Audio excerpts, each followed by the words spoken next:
Hello Mahalakshmi പുത്തൻ വിശേഷങ്ങളിലേക്ക് എല്ലാ കൂട്ടുകാർക്കും സ്വാഗതം. അങ്ങനെ നമ്മുടെ പുതിയ വരാൻ പോകുന്ന മഹാലക്ഷ്മിയിൽ ഇനി എന്തൊക്കെയായിരിക്കും സംഭവിക്കാൻ പോകുന്നതെന്നാണ് നമ്മളിവിടെ ചർച്ച ചെയ്യുന്നത്. അപ്പൊ എന്തായാലും നമ്മുടെ മഞ്ജുവിന് മനസ്സിലായി നമ്മുടെ മേഘനാഥൻ ചതിയനാണെന്നുള്ള കാര്യം അല്ലെ.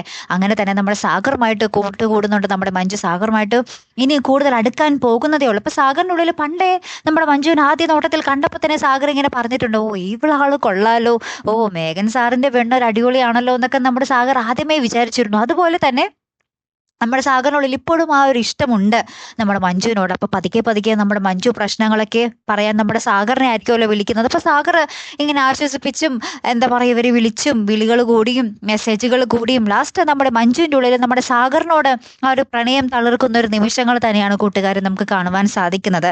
അപ്പൊ ഇനി എന്തൊക്കെയായിരിക്കും സംഭവിക്കാൻ പോകുന്നത്? നമ്മുടെ സാഗർ മഞ്ജു വിവാഹമായിരിക്കുമോ അടുത്തത് വരാൻ പോകുന്നത്? നമ്മുടെ മേഘനാഥന്റെ ചതി അത് നമ്മുടെ മഞ്ജു തിരിച്ചറിഞ്ഞു എന്നറിയുമ്പോൾ, ആ മേഘനാഥൻ ഒരു മകനുണ്ട് എന്ന് നമ്മുടെ മഞ്ജു അറിഞ്ഞെന്നുള്ള കാര്യം മേഘനാഥൻ അറിയുമ്പോൾ ഉണ്ടാവുന്ന ഒരു അവസ്ഥ, അതെങ്ങനെയായിരിക്കും നമ്മുടെ മഞ്ജുവിനോട് നമ്മുടെ മേഘനാഥൻ എങ്ങനെയായിരിക്കും പ്രതികരിക്കാൻ പോകുന്നത് അല്ലേ കൂട്ടുകാർ? ഇനി ഈ ഒരു സത്യം പുറത്തു വരാതിരിക്കാൻ വേണ്ടി നമ്മുടെ മഞ്ജുവിന് എന്തെങ്കിലും ചെയ്ത് കളയുമോ, അല്ലെങ്കിൽ ഇതെങ്ങനെയായിരിക്കും നമ്മുടെ മേഘനാഥൻ ഹാൻഡിൽ ചെയ്യാൻ പോകുന്നത് എന്നും കൂടി നമുക്ക് കണ്ടു തന്നെ അറിയണം അല്ലെ പ്രേക്ഷകർ. എന്തായാലും കാത്തിരുന്നതിനെ കാണാട്ടോ. അടുത്തൊരു വീഡിയോ വരുന്നത് വരയ്ക്കും ഗുഡ് ബൈ.